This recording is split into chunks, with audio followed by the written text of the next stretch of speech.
Hello दोस्तों, आप देख रहे हैं हॉरर स्टोरीज एफएम।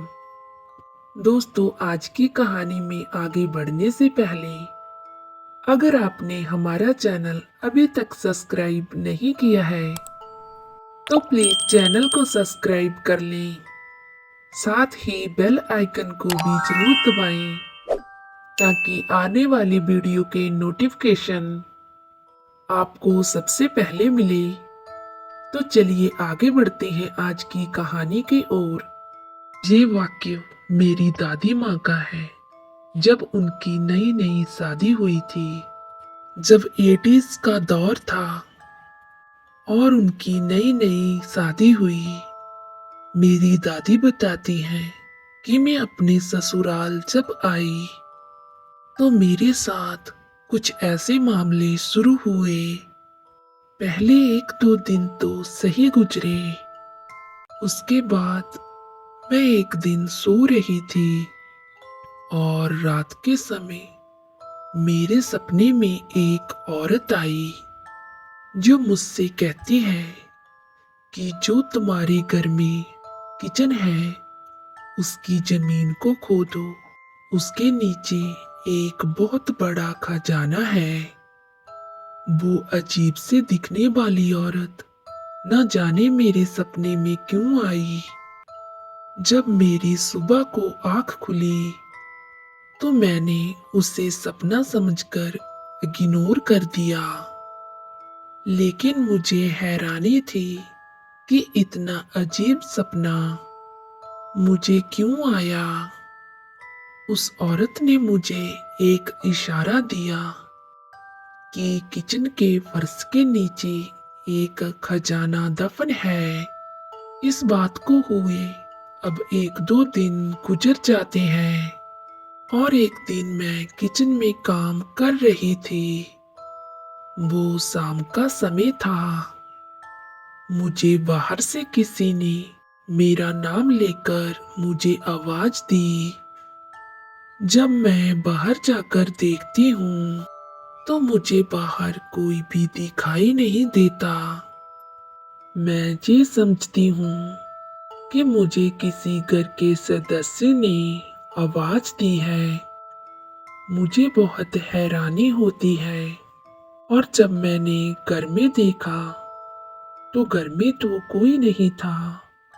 फिलहाल इसे भी मैं अपना वहम समझकर इग्नोर कर देती हूँ। हालांकि मुझे वो आवाज साफ साफ सुनाई दी थी। इस बात को भी कई दिन गुजर जाते हैं। फिर एक दिन ऐसे ही मैं किचन में काम कर रही थी। मेरे किचन की बैक साइड एक खाली मैदान था और वहां पर एक खिड़की खुलती थी। मुझे अचानक ही ऐसे लगा कि उस खिड़की के पास कोई खड़ा हुआ है।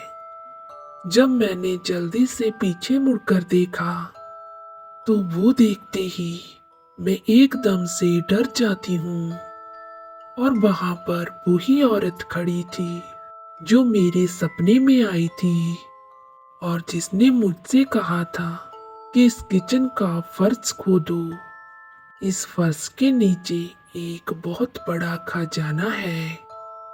मैं उसे देखकर बहुत बुरी तरह डर गई। इस बात का जिक्र मेरी दादी ने अपनी माँ से किया।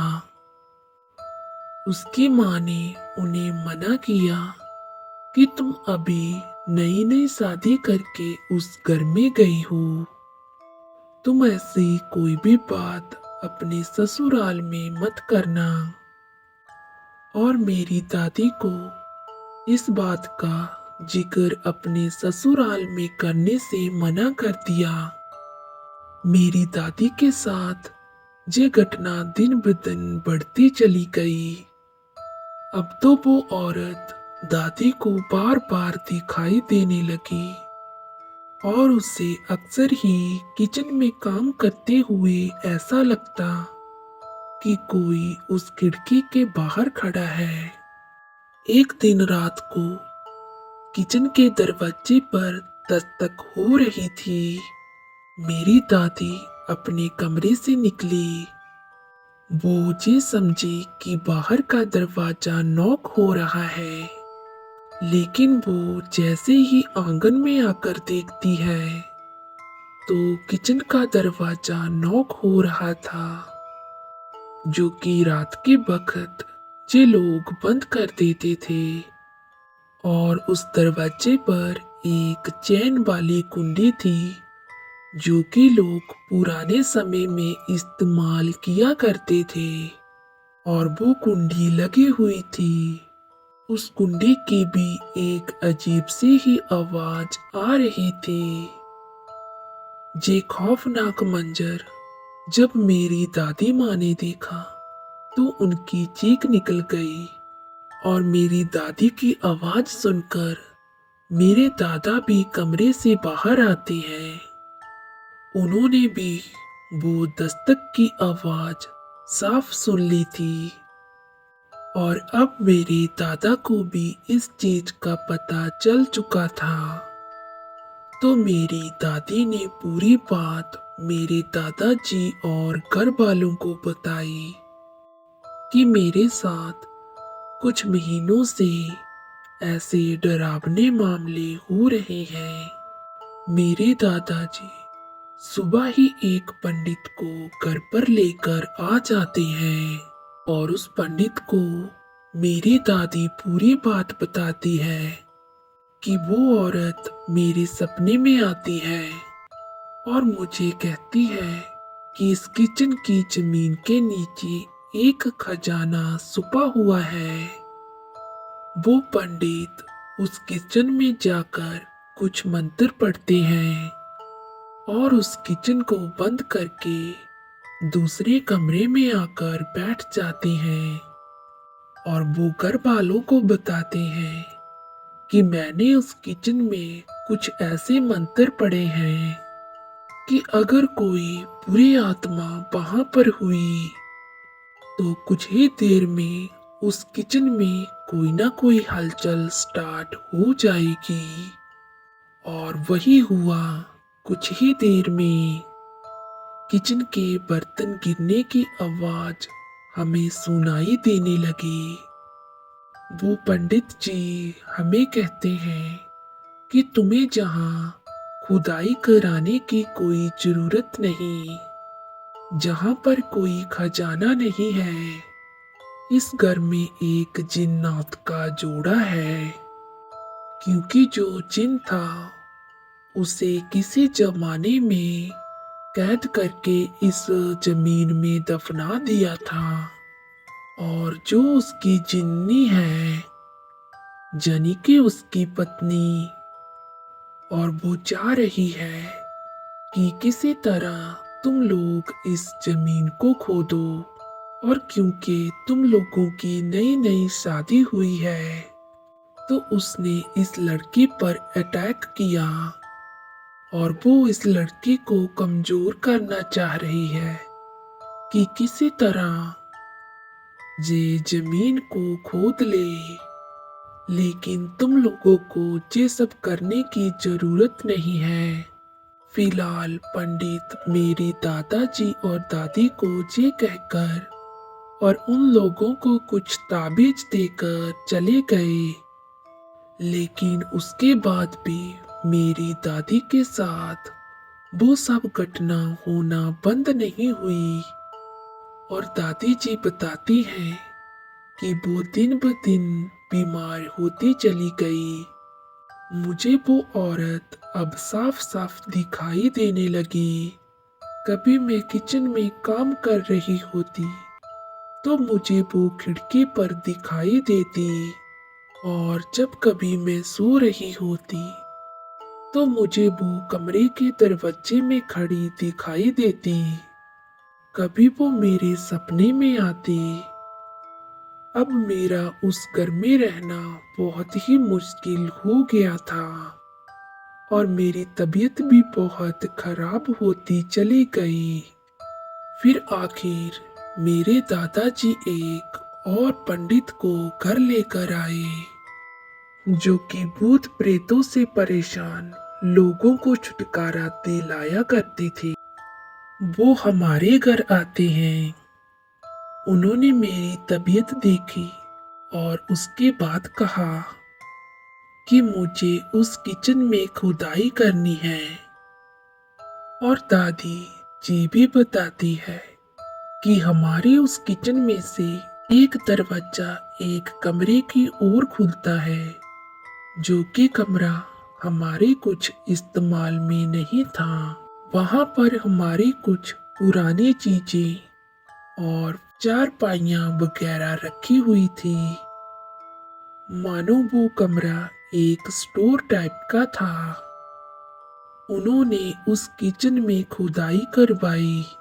खुदाई करते करते जमीन के नीचे से एक पुरानी सी मिट्टी की हांडी निकली, जो कि बंद थी। और उन्होंने उस हांडी को खोलने से मना कर दिया और कहा, सभी बाहर चले जाओ।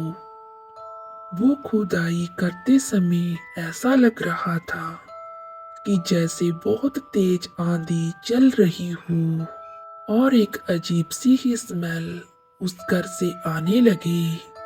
और हमें ऐसा लग रहा था कि हमारे आसपास कोई है और बहुत ही बेचैन होकर इस घर में घूम रहा है।